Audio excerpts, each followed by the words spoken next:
Welcome to Closer to Venus. I'm Johnny Burke, and today's guest is Bhavna Megh. She is a mindset and energy coach and founder of Stepping Into You. Her work combines experience in human behavior, wellness, and energy medicine to help individuals and their businesses release what no longer serves them. Today, we'll discuss how we can use our mind and body to be more in alignment with who we are and what we desire. Bhavna, welcome to the program. Thank you, Johnny. Thanks for having me. So what made you want to become an energy coach? I've grown up with it, energy healing, but it was largely my own health and wellness journey that made me dive much, much more deeply into that. And being able to heal my own body and be well, be happy and healthy.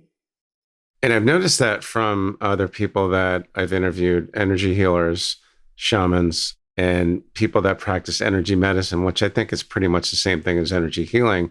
Many of them discovered that practice from either trying to heal themselves or someone close to them. You find the same thing?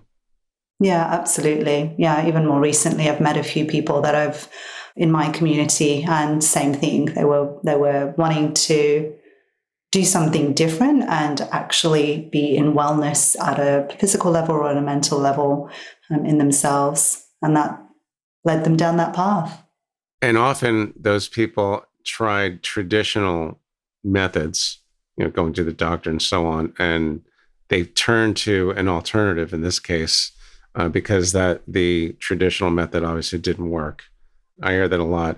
Becoming an energy coach and an energy healer, energy medicine, for those of us that are not really familiar with it, what's the difference between that and energy healing, or is it the same thing?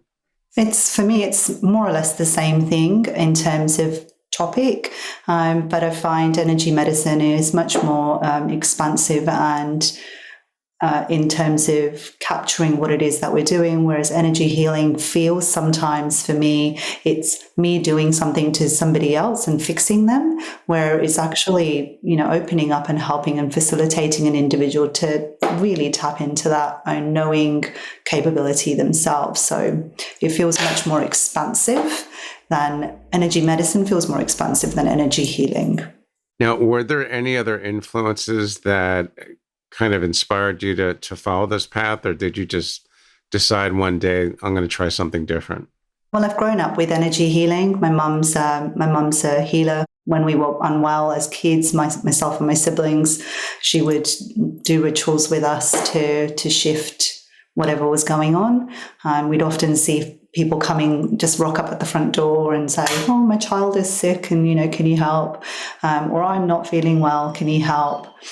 So I've grown up with it. But when I was unwell as a teenager and was on heavy medication, it was when I got into my 20s that really I thought to myself, I don't want to be on medication every single day for the rest of my life. There's got to be something else out there. And it started. I started exploring Reiki as a modality, as an energy medicine, and then kind of everything avalanched or cascaded from there. The Reiki healing is also another common denominator with intuitive. So is Reiki a modality of energy healing, or is it something different? I would call it a modality. So it's got its own structure and form. It's using symbols that have been established. So when I look at the different modalities that I've worked with, they've got their own, I guess, a thought form and an energy field around it in itself. And the frequencies that have been attuned into all of that is what you're able to gift and share with others, as well as tapping into source energy as well. So I personally would call it a modality. Other people may think differently. Okay, since we're talking about frequencies, was that just one generation, or is that tradition with your family several generations old? It's several generations. So I recently found out that it goes at least back to my great-granddad and great-uncle. My granddad learned from his great uncle. His dad passed away when he was quite young. So he learned his practices, which are beyond, they're broader than the ones that my mum used to practice when we were little. So I'm really excited to be able to spend some time with him soon to dive into that information. But yeah, very generational, which I think in itself, there's not to take away from anyone that's learning it new and they haven't had it, but I think there's just this energy that kind of comes with that, the ancestral energy that's passed down with that as well, which is really beautiful. Well, the ancestral energy definitely conjures images and thoughts of shamanism. So I've been told that energy healing and shamanism are very much related, but I think many of us get confused. Is energy healing part of shamanism or is shamanism part of energy healing? I would say there's a lot of similarities. So a lot of shamans that I've read, come across, work a lot with plant medicines, but not to discount what they do on that spiritual, energetic level as well, in that supporting individuals where there is spiritual activity. Shamans in Africa will work with individuals that are presenting what in the Western world we might call mental health issues, but actually they're more sensitive. So they may bring them under their wing to become apprentices and train them to be the next shaman for the village. Or they may have a spirit trying to communicate through them, and until that spirit has communicated, they appear and present to be in states of physical or mental stress. So there certainly is an interwoven connection there with energy healing and shamanism. It's interesting to note that someone who has those kind of tendencies that can become a shaman can easily be mistaken for someone who's got some kind of mental illness. Yeah, absolutely. And I think it's because we've been brought up with such a systemized approach to health in the Western world, that spiritual aspect isn't necessarily part of health and well-being. It's not necessarily part of somebody being a whole human. When you go to a doctor, they're not necessarily looking at your body, mind, and spirit as a whole picture to support you in getting well. I see where individuals may be presenting what could be easily labeled as a mental health condition. My perspective on it is that they've experienced and are storing and holding some sort of emotional trauma. They're experiencing and holding some sort of energy that needs to be supported, moved, heard, for it to then be able to pass and for that person to be able to reset to a point of balance and come back into a state of balance. And it feels just more gentle, to be honest. It feels, when you consider that the mind, body, and spirit is simply out of balance when we're presenting different conditions, we're then taking an approach to bring it back into balance. We're not saying someone's sick. It's like we're just out of balance. Where are we out of balance? And let's explore what that where is. It seems like even though this practice is 30, 40,000 years old, if not older, it seems much more advanced than, let's say, the Western model of medicine. Yeah, absolutely. There's so much we don't know. There's so much in all of that. You know, I hate calling it magic because it's not magic. It's just, and magic is only something that science hasn't proven yet. But we're also in a really wonderful place in time where technology has shown so many advances that we're starting to be able to measure things. And, you know, things like quantum, all of the different quantum sciences, being able to demonstrate how connected everything is. Everything is connected. Everything is energy. Yeah. And that in itself, when you've been able to, when you've had somebody in the energy medicine world saying, well, we're all connected, everything's energy, we're all connected. And then 40 years later, quantum entanglement is proving that through tests. How wonderful, because now the person that you were calling crazy before, it's like, oh, actually, were well beyond their years. They were well beyond time and space to be able to be doing that and being in the truth of that. And this practice is ages old. That's just an estimation from what I've heard, 30, 40,000 years old. It might even be older than that. Speaking of science and magic is just something science hasn't discovered yet. It's a very important point to make when we talk about these things that at the moment may not be able to be measured, not yet anyway. You also discovered NLP in your studies, Neurolinguistic programming. I'm interested to know, how did you become interested in that, and what impact has that had on your studies and on your path? Yeah. So I came across it when I was doing my master's study in human resource development. So I was already working in the space of people development, behavioral development, and was doing my master's study to be qualified to be able to then get other jobs to do what I was doing in that space. And one of the modules that I did was neurolinguistic programming, or actually I think it was a little segment inside a bigger module. And it just tickled me. It really piqued my curiosity. I've done a little bit of psychology in college and some self-study thereafter in between these 2 points. But NLP it interested me because we dived into a little bit of the use of language and how we can use language and really, really simple tools to be able to create shifts in state of being, create shifts in habits, create shifts in thoughts. So after that little introduction in my master's, I looked for and signed up to and then studied and became an NLP practitioner and did hypnotherapy along with it to go even deeper into being able to access and communicate with the subconscious mind and create change there.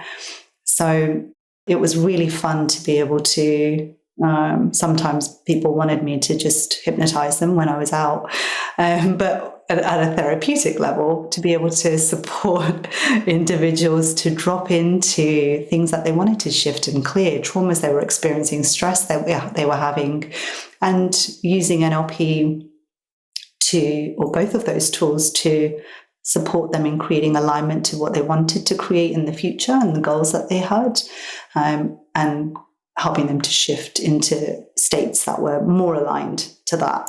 Okay. Now, in the NLP training, I was told that timeline therapy is part of the training. Is that true?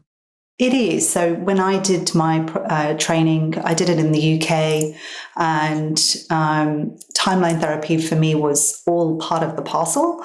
But it has since I became aware when I moved to Australia, timeline therapy was its own, almost like its own little bolt-on into NLP and hypnotherapy. For me, timeline therapy is being able to guide somebody either into the future or into the past. Into the future. Yeah. Okay. I've heard a lot about the past lives, but the person that told me about timeline therapy did mention the future as well. So tell us more about that. It's really powerful if you consider that the subconscious mind is only present. It's only present. And everything that you're experiencing, whether it's actually happening in your physical reality right now, or you're watching television, you're watching a show, you're listening to a podcast, and you're having an emotional reaction, that's you experiencing something. It's your reality.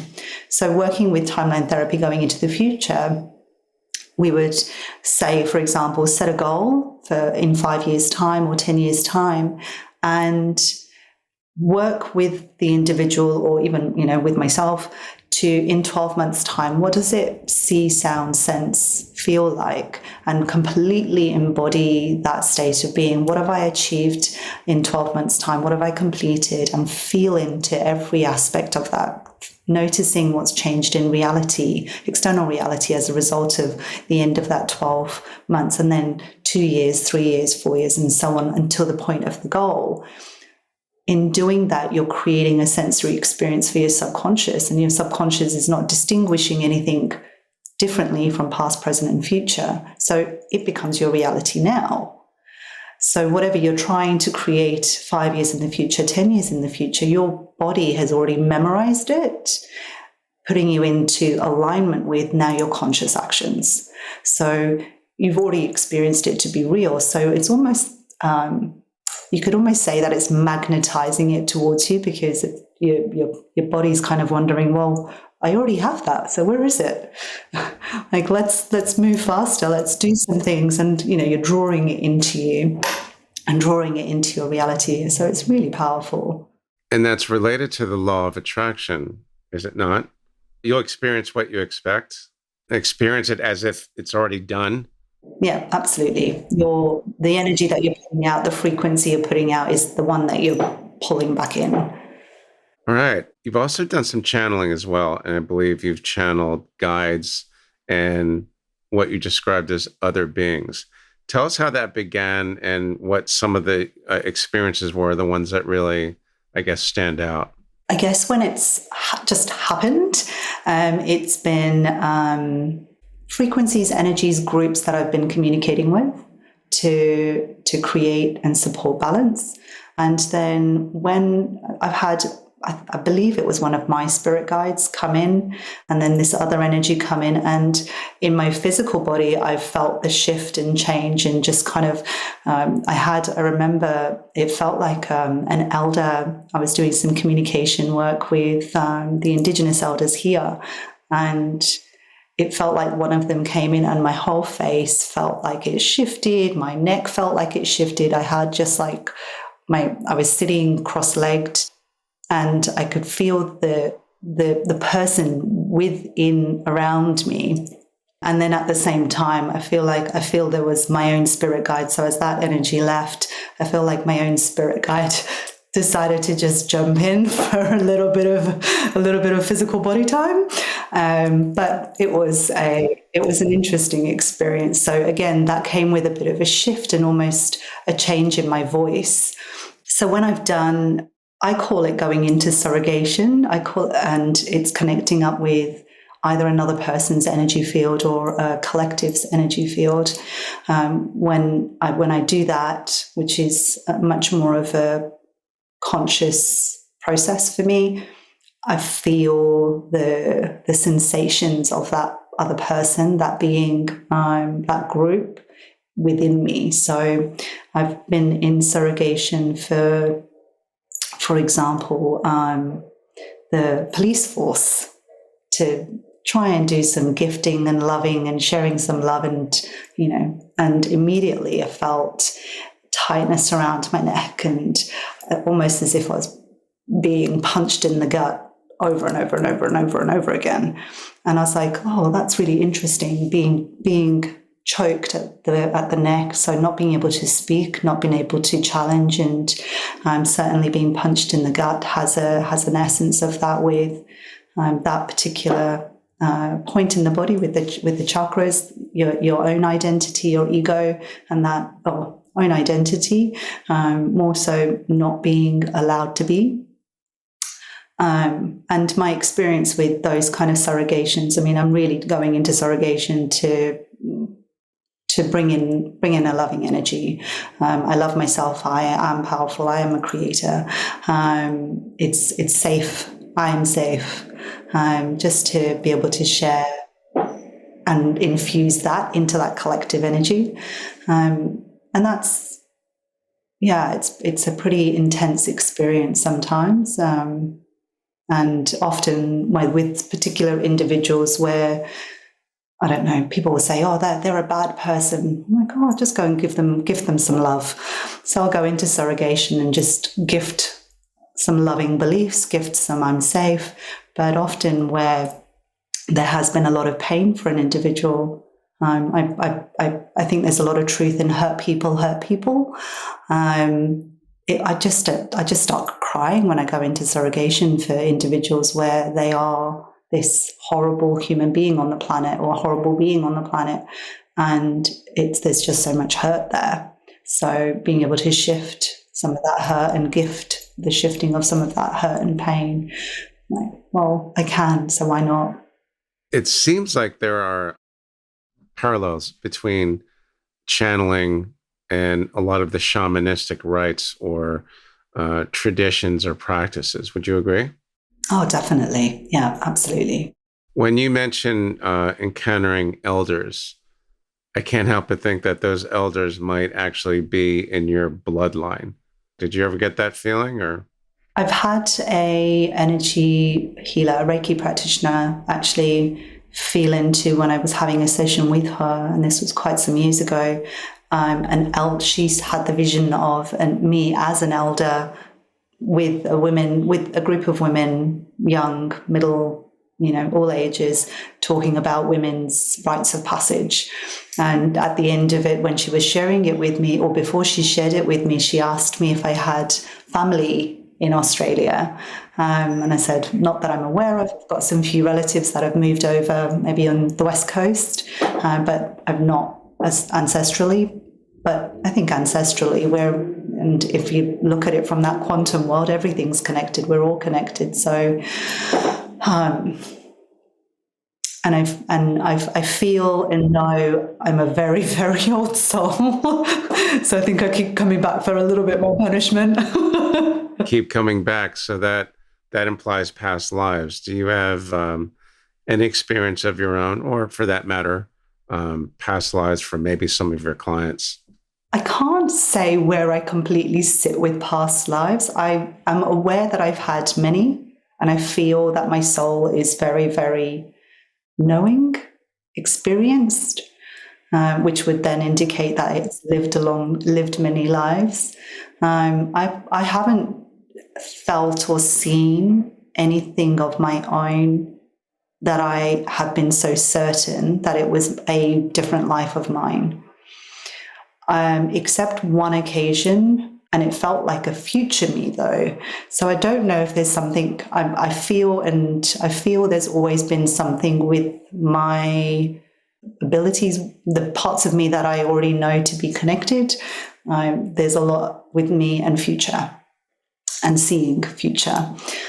So this one particular life, and it was in a meditation, it happened. I had and saw my feet. I was sitting, I saw my feet. There were shoes, and there were men's shoes. I was in trousers, and I kind of pulled myself out because I often get quite excited when I have a vision, and dropped back into the meditation. It's like, let's go back. So I went back into the meditation, and I could see myself then. I could feel then the standing up in this other body, and moving and walking down this path. So that was a sensation, a very, very real sensation of me in another body in a future life. And especially in a different gender as well. Yeah, and I've done some training where when you're looking at the Merkaba, so as a pyramid, when they're both up and down, so one's masculine, one's feminine. So each life is either going to be a feminine one or a masculine one, and then in a male body, female body, male, female, and there's 8 versions of you almost in this training that I did, which I didn't reject. It felt like a truth to me. And we have the potential to come back in whatever shape or form we would like. My own religious upbringing taught that when somebody dies, they'll come back in a body of whatever animal, including humans, whatever animal represents the learning that needs to take place in their next lifetime.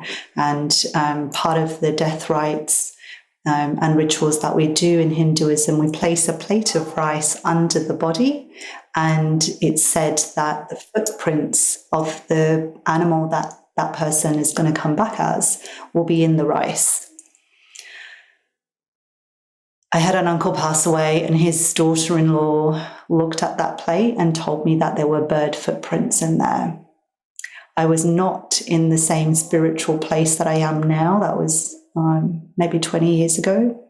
I couldn't quite figure out what would it mean if I looked and there were bird footprints in there. What would that do to my own reality? Is it easier for me to not look and pretend that she's lying? but what reason does she have to lie? So it's really, I think there's definitely, culturally, we've been brought up with, that we reincarnate, and human is the opportunity for us to be able to ascend and go back, return to source, provided we've learned all the lessons we needed to. Regarding ascension, we'll get to that in a minute, but a moment ago you brought up the Merkaba, which I believe goes back to ancient civilization. What is it, and how did you discover that? I discovered it through teachings by Drunvalo Melchizedek. So I did a couple of his programs, but it is an energetic field that is placed, that can be activated, the masculine and feminine, pulling earth energy and sky energy, or universe energy, to create a field around the body or around a thing. So after I did my training, for example, we learned and went through the process of activating the Merkaba around our own field, our own bodies. And really the most powerful way to do that is simply through intention, being able to drop completely into your heart and asking for it to activate. What it's doing is creating a balancing, positive energy around your whole being. Raising our vibration, raising our frequencies. We hear about this a lot these days. Why is it important? Why are we hearing so much about that now? So I think the increase in the awareness of it, the message around it, the communication of it is an indication, as I see it, a shift that's happening globally. So we're hearing more and more people talk about it. And why is it important? It's important from my perspective to be able to, as part of shifting and clearing what is, and what a lot of people will call the shadow aspects of self, but really being able to love on all aspects of ourselves.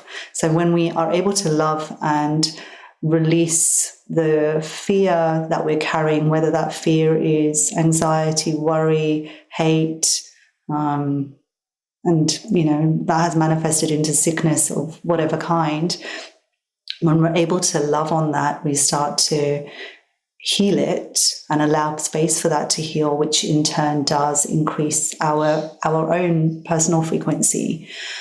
And as that collective frequency is increasing, people are becoming more and more aware of it. And it's, I think in awareness, it's one of those things where once it's come by you, maybe once or twice, it's almost the same principle as if you're going to buy a new car.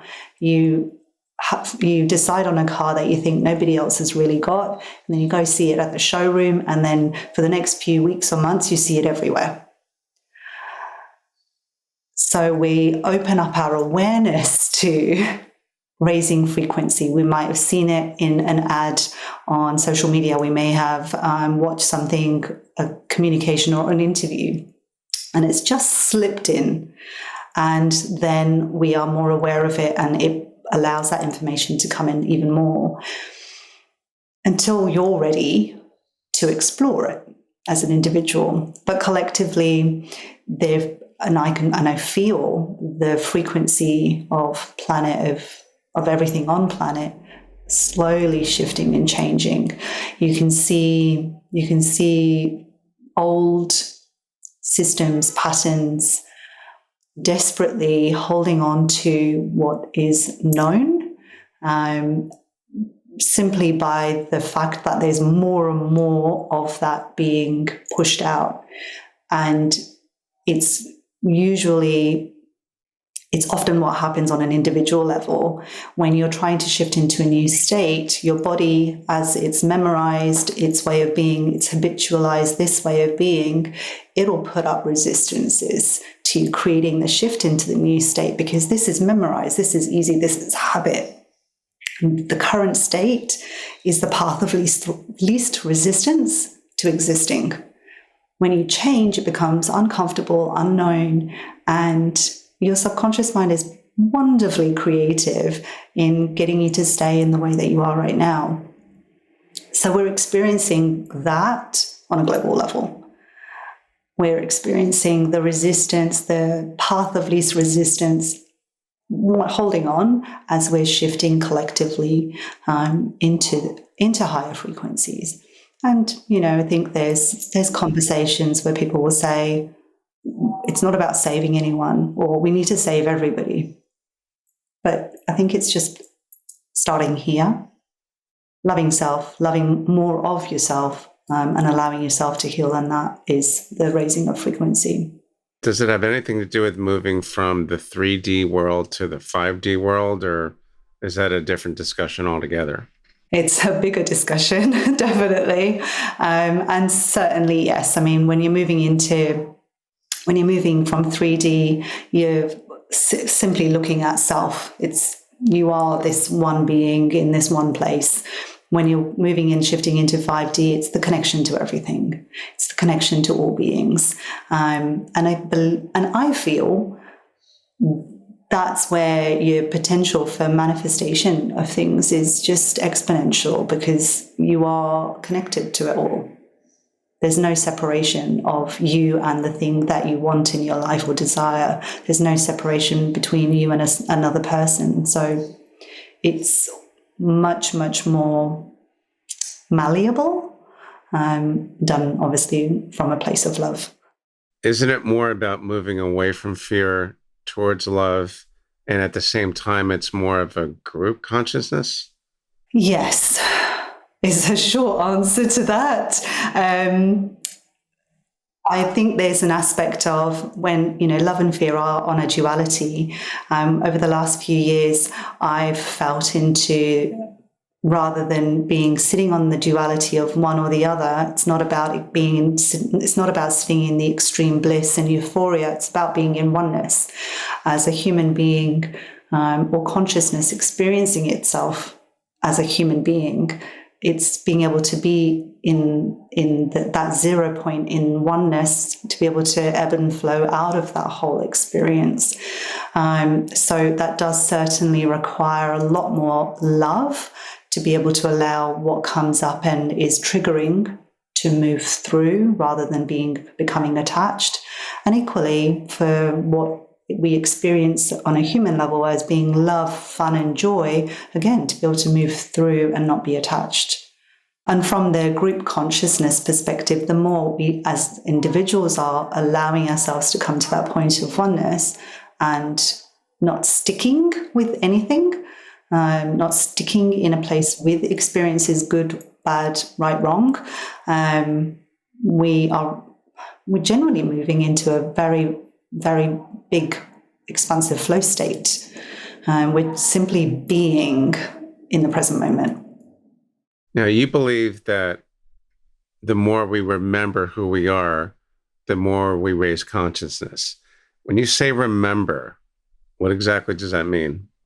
Remembering our complete potential. We look at and have been shown superhero movies for decades now, and there's even language that when individuals have this healing potential, this being able to see into the future, being able to communicate with spirits, they're superhuman. So they're remembering. I don't see that as a superpower. I see that as a remembering of true self, of complete or more of the capacity and potential that we have in our nature.